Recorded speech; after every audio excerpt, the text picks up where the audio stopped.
Okay, these are notes for 6th hour on Friday, March 10th, in case I'm not back from Trigstar right away.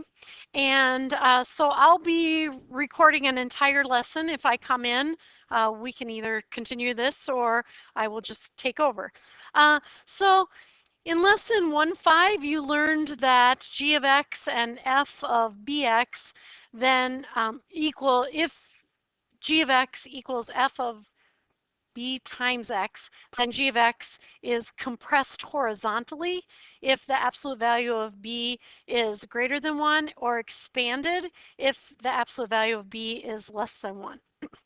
The way I like to think of this is if the function is multiplied by 2, the period happens twice as fast, so it is half as long, and vice versa. If you are dividing by 2, it's or multiplying by 1/2, it's going half as fast, but it will be twice as long.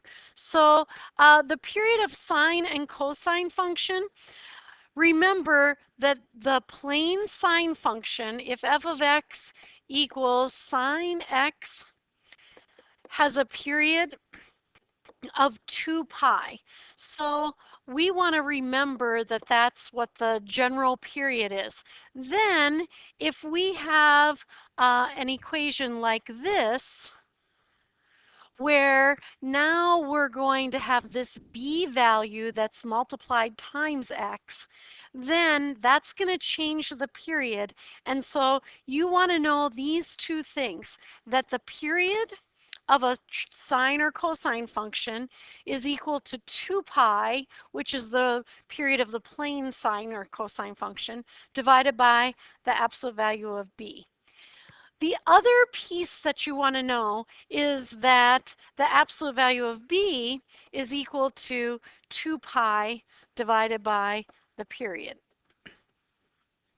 So those are two facts that you want to know as you go through these problems. And no matter what the period turns out to be, we want to be able to divide that period into 4 cubby holes so that it makes graphing a little bit easier. So now that's what this says. So you want to take the period and divide it by 4 to find the interval that you're going to use. So you find the period of the function, and then when you go the period divided by 4, and you add that amount to the left endpoint, wherever that starts, and using those intervals, then it will be very easy to graph the sine or cosine function. So essentially the sine and cosine function generally have the same shape. It's just where they start and end now that is going to be changing. So here's our next one. Describe how the graphs of f of x equals cosine x and g of x equals cosine of 1/8 x are related. Then find the period of g of x and sketch at least one period of both on the same coordinate axes. And so this one is going to be a little bit involved for us because we're going to start with that description first. So f of x is the cosine of x, and g of x, and I'm going to write it again over here, g of x is the cosine of x over 8. So another way to write that is that g of x is the cosine of 1/8 x. And so we kind of have to think about the period as being being 1/8 the regular eighth of the time, and so it's going to be 8 times as long. So to figure out the period, we're going to take 2 pi divided by b, so that's 2 pi divided by 1/8.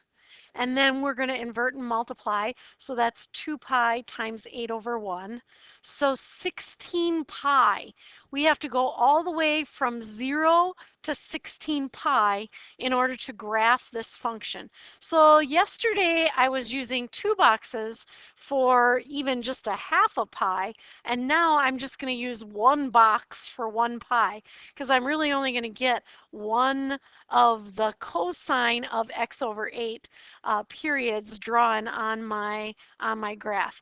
And when this number is inside by the x, we're going to think of that as a horizontal change, and if it's 1/8, it's a horizontal expansion.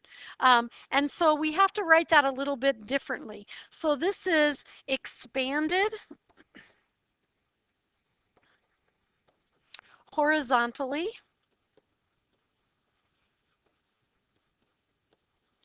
by a factor of 8.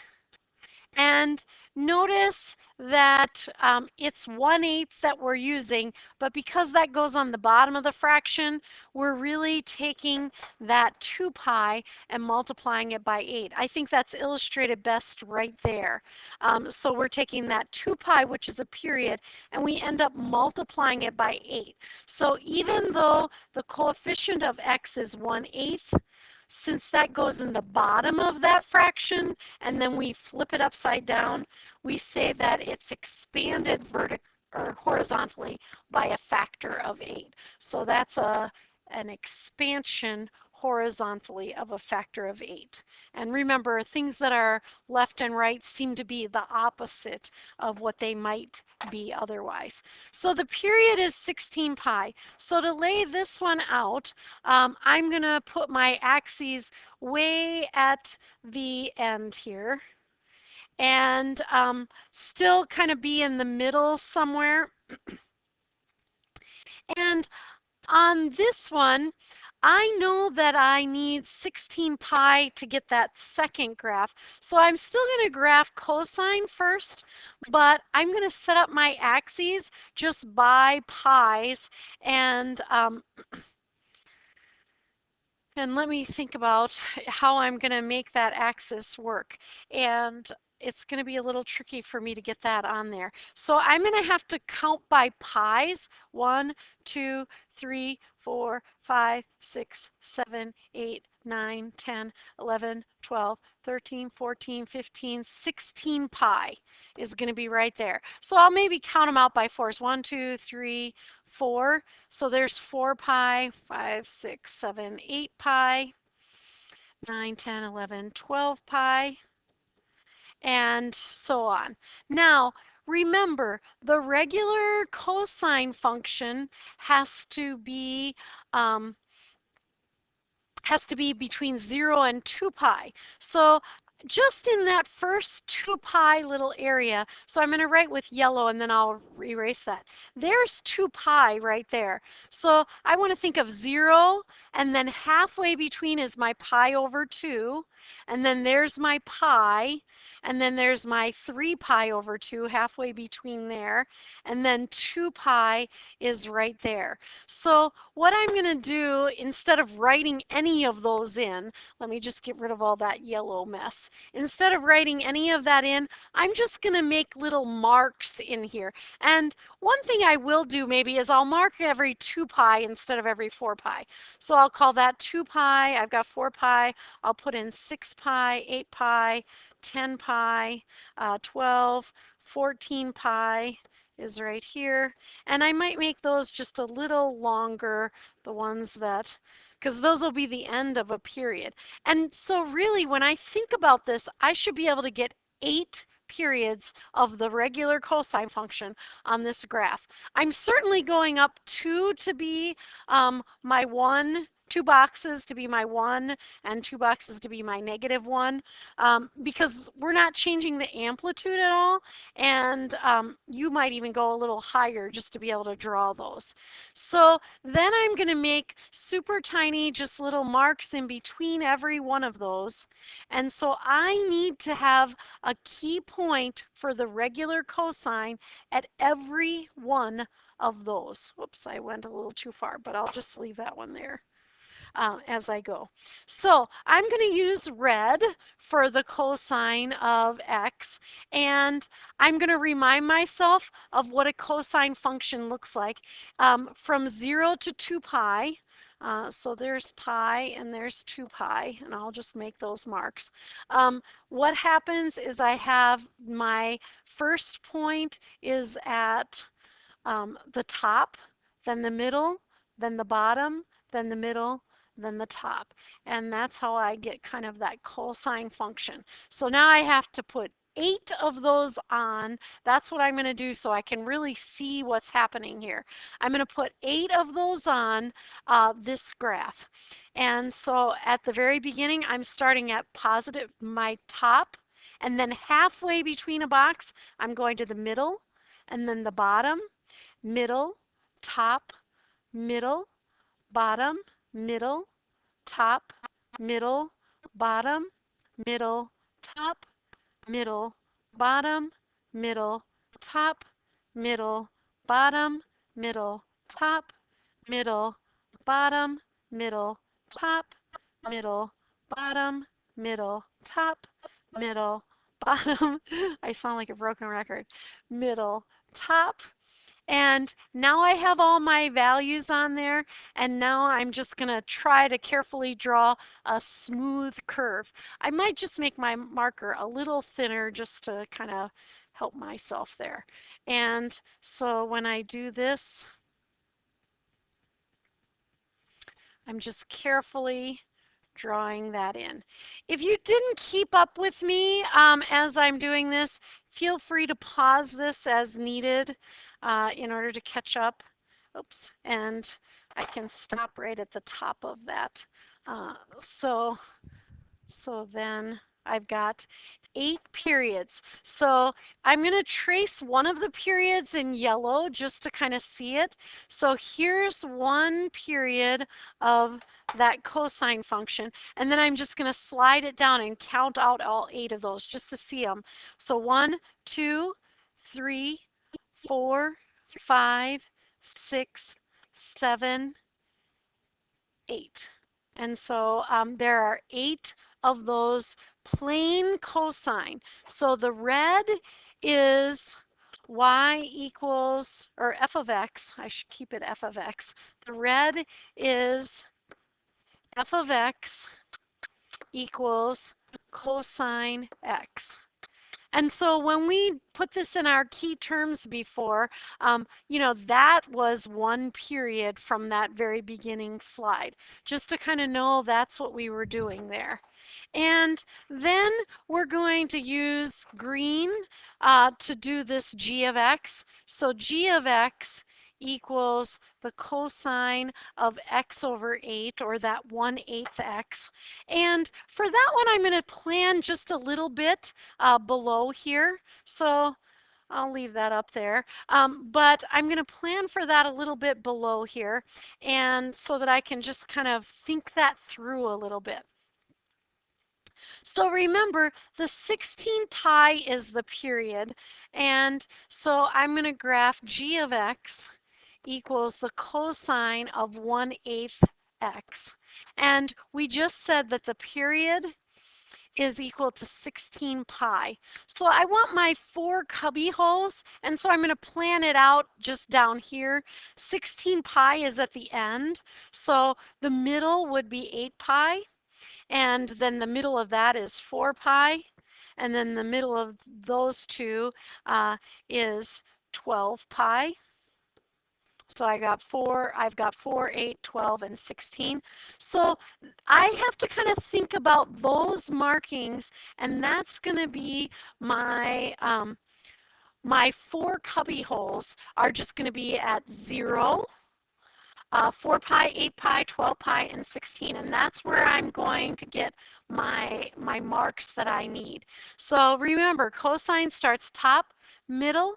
So I'll pretend to write it up here on this little graph. I'm going to start at the top, then the middle, then the bottom, then the middle, then back to the top. So up there, it's going to be kind of this graph. So I am going to use green. And so at 0, I'm at the top. And I'm just going to make that kind of dark so that I can find it in a few minutes. At 4 pi, I'm going to be at the middle. And then at 8 pi, I'm going to be at the bottom. And then at 12 pi, I'm going to be at the middle again. And then at 16 pi, I'm going to be all the way there at the top. So in that range from 0 to 16 pi, I'm only going to have one period of this cosine of pi over 8, or excuse me, x over 8. And that's why they said draw at least one period of both functions on the same coordinate axis. So we're only going to get one of this g of x equals cosine of x over 8. So this is a very gentle oscillation. So it just kind of goes like that, and then like that, and then like that. And so when I'm finding the cosine of x divided by 8, the period takes 16 pi, and really there are 8 regular cosines in that same distance that's there. So the next thing is to look at one, and we're going to do this one without the multiple choice, and we're going to graph this. So I'm going to just put a box over that because that last one had a fraction, 1/8, and we want to also graph one that's going to do the opposite, so to speak, as we go. So I'm going to find on my smartboard a piece of graph paper, and let me do that real quick. And I think I'm going to have to take the axes off of this one. So let me ungroup that and get rid of these axes. I'll just move them to where I kind of want them for this problem. And I'm going to put this over here. We're just going to graph f of x equals sine x and f of x equals sine of 4x on one coordinate axis just to be able to see what it looks like as we go. So for this one, I'll do f of x equals sine x in red, f of x equals sine x in red. Before I do that though, I want to kind of think through the period of g of x. So g of x is the sine of 4x, and so remember the period is 2 pi divided by b, and in this case b is 4. So this one has a period of pi over 2. So where the regular sine has a period of 2 pi, this regular sine has a period of 2 pi. When we have the sine of 4x, it has a period of pi over 2. So it's kind of like dividing by 4 as we go. So for this one, we're just going to draw one period of each of whatever one's longest. So the sine of x has a period of 2 pi. So I'm only going to go out to 2 pi. I'll go back to a coordinate representation like we used earlier. So I'll go 2 boxes to be pi over 2, and then pi, and then 3 pi over 2, and then 2 pi. And we'll just go up 2 boxes to be 1, down 2 boxes to be -1. If you want that to be further spread out, you sure can do that. But I do want you to have in your notes one like this as well. So sine has a period of 2 pi, so this has 4 cubby holes all ready to go. And we're going to be able to plot that on there. Remember, sine starts at the middle, then goes to the top, middle, bottom, and then back to the middle. So my key points are at 0, 0. Pi over 2, I'll be at top 1. Pi, I'll be at 0. 3 pi over 2, I'll be down here at -1. 2 pi, I'll be back at 0. And then I'll just sketch that sine function right in there. So that is the f of x equals sine of x in red. And now I'm going to use the green to do f of x equals the sine of 4x. Now, that means the period is pi over 2. So I'm going to use my yellow a minute and get rid of it. That means a period happens right there in that little tiny spot. So I still have to make my 4 cubby holes. This time, when I make my 4 cubby holes, um, I'm going to make sure that I'm going to have to go between the grid boxes. So I'm going to have a little marking here and then halfway between each of those. So that's how I'm going to get my cubby holes to make my graph as I go. So what I'm going to do on my axes before I move along then is I'm going to make it so that my black markings show 4 cubby holes. So I'm going to make a little mark here, here, and here. Every half and whole marking, I'm going to make sure there's a little mark, and that will be give me my 4 cubby holes. Also, think about this. Sine x has 1 period. Sine 4x in that same space should have 4 periods. And so I'm going to graph it. At every half of a box on the grid paper, I'm going to put a key point. So I'm going to start at 0, 0 again, but then halfway through I'm going to be at 1. And then at that first box grid mark, I'm going to be back at 0. And then at the halfway point, I'm going to be at -1. At pi over 2, I'm going to be back to 0. And then I'm just going to go half of a grid and make my marks. So I'm right there at pi over 2, comma 0.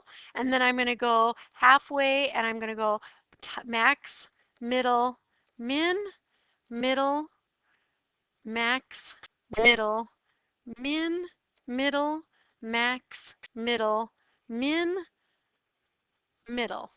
And now I should be drawing 4 periods in. So there's 1, 2,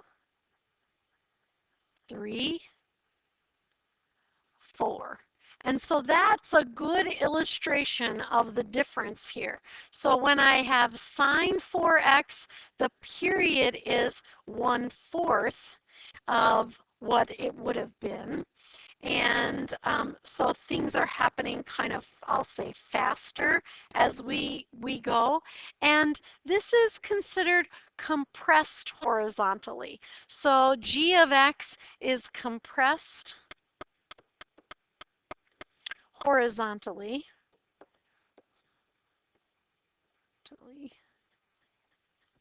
As we're looking at that. So just compressed means kind of smooshed together closer to that y-axis as we go. Now, the next thing is frequency, and that's not really A, B, C, or D, but it's related to period, and so that's why it falls right now in our notes section. So this is the frequency of sine and cosine functions. And in words, the frequency of a sinusoidal function is the number of cycles the function completes in a 1-unit interval. And the frequency is the reciprocal of the period. So that's the big thing to know. It's the reciprocal of the period. And maybe a unit of time is going to be like, or 1-unit interval would be a certain amount of time or something like that. So frequency is the number of cycles the function completes in 1-unit interval, whatever that happens to be. And frequency is the reciprocal of the period. And so I'll actually just write that down. The frequency is equal to 1 over the period. And remember, the period is 2 pi over the absolute value of b. So if we have 1 over that, we also get that the frequency is equal to the absolute value of b over 2 pi. So those are the things that you want to kind of know as you go. So for our purposes, frequency will be pretty straightforward. essentially you'll find the period, use the reciprocal, and that will be the frequency as we go. So now we have a problem kind of to look at as we go through this. So I'll go to this next problem, and this is just using frequency as we go. So it says a bass tuba can hit a note with a frequency of 50 cycles per second, or 50 hertz, and an amplitude of 0.75. Write an equation for a cosine function, so they're telling us to use cosine function that can be used to model the initial behavior of the sound wave associated with the note. So we're going to write some facts that we know about this as we go. So the first thing is it tells us the amplitude is 0.75. So we'll just write A equals 0.75. We were told to use the cosine function. So we'll say use cosine as we go. And then what we want to know is what the period is. And we aren't told the period, but we're told what the frequency is. So the frequency is equal to 50.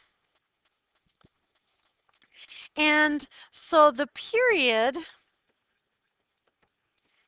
is equal to 1 over the frequency, which is 50. And then also we can say it this way. This is how I like to set it up.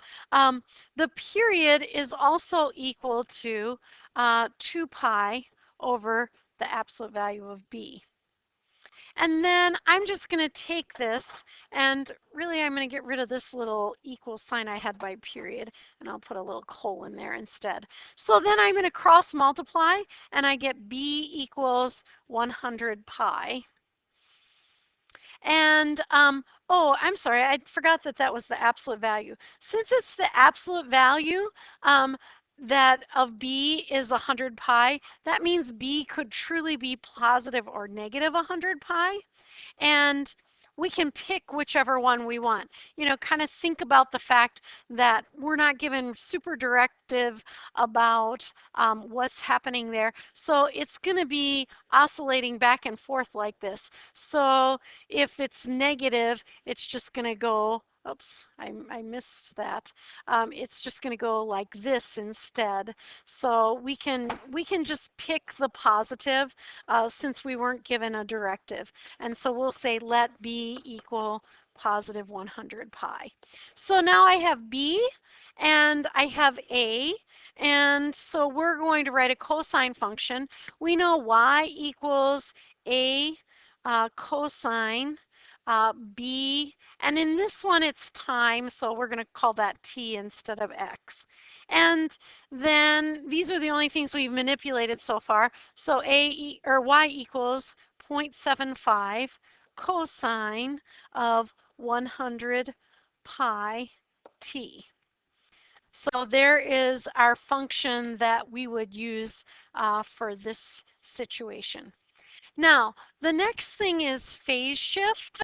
And so I am going to introduce phase shift and and go over that. I will tell you that, and I'll try to write that on the board here for tomorrow as well, or for class. I think I'm going to move homework 4. I kind of forgot that we're doing STAR testing on Monday, so I thought I'd have Monday to do more lesson. So this homework won't be due until Wednesday because we won't quite finish it up today. But I do want to talk a little bit about phase shift before you are done for the day. So the phase of a sinusoid is the position of the wave relative to some reference point. A horizontal translation of a sinusoid results in a phase shift.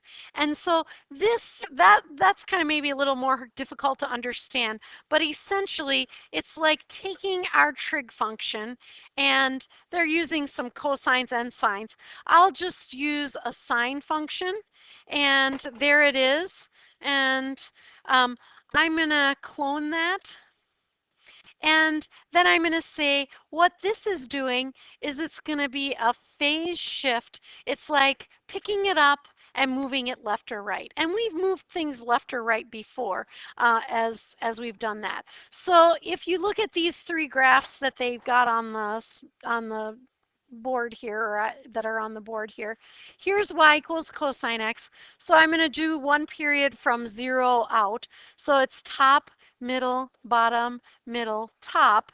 And then going backwards from the top, it goes down to the middle, bottom, middle, and top. So there's that cosine function. And remember, that's 0 to 2 pi. And I'm going to ignore the green one for a minute, and I'm going to talk about the red one next. So if that's x plus pi over 2, or cosine of x plus pi over 2, remember that's like x minus negative pi over 2.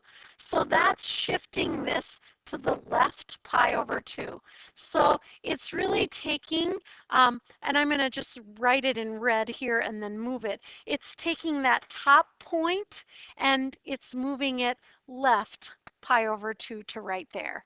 And so that's what they're doing kind of with all of those points. So if I take those blue points and I just move them back pi over 2, they should hit where those red marks are. And so I'm shifting it to the left pi over 2, and then of course someone further out would shift to there. So that's what's happening when we're looking at this. And this one is calling this x plus c, and they're just saying that it's going to go to the left if c is greater than 0. I like to use that like we have before, saying that's x minus negative pi over 2, and so it's easier for me to keep that in my mind. Now, here is how that's going to affect our trig functions. So this is about phase shift of the sine and cosine functions.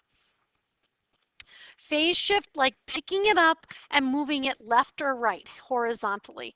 The phase shift of a sinusoidal function is the difference between the horizontal position of the function and that of an otherwise similar sinusoidal function.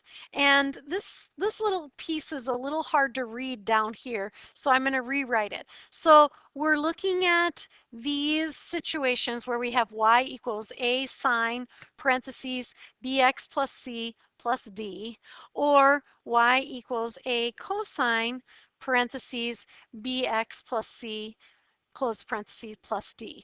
And we haven't handled d yet, but we're handling just c right now, and it is related to b. So when you write this in your notes, you want to write that the phase shift is actually equal to negative c over the absolute value of b. And it's a little hard to read over there.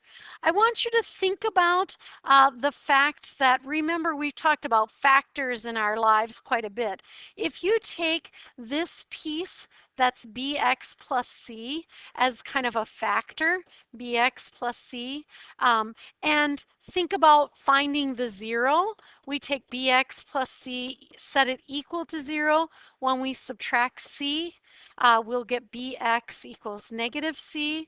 When we divide by b, then we get x equals negative c over b. So that's the basis behind how we get this. We keep that absolute value of b as we go through that, because that's not going to that's going to be, we'll just keep that positive as we go through. So what that allows us to do is to find the beginning of a period and the end of a period as we go. And so you'll notice it says in this little paragraphy thing, I'll read kind of some of that. To graph the phase shift, and in these formats, we first determine the endpoints of the interval that correspond to one cycle of the graph by adding negative c over b to each endpoint on the interval. And so the way I think of that, because sometimes it's a little hard to remember everything, but really one way you can find the left endpoint and the left endpoint of a period is just take this bx plus c and set it equal to 0. 0 because that's where this trig function starts. And then that means x is going to be negative c over b. And then the right endpoint is going to be when bx plus c is equal to 2 pi. And that's because that's where the end of a regular sine or cosine function ends up. And then this one just a little bit different. So bx, if I subtract c, I'll get 2 pi minus c. And then I'll divide by b on both sides. I'm not going to write that part though. And then I get x equals 2 pi minus c over b. And then that can give you the left and the right endpoint, and you can use the period to divide that into your 4 cubby holes. So that will be a little bit more interesting. That's it for today. I just wanted you to get thinking about this idea of phase shift, and then we'll do these problems a little bit on Tuesday.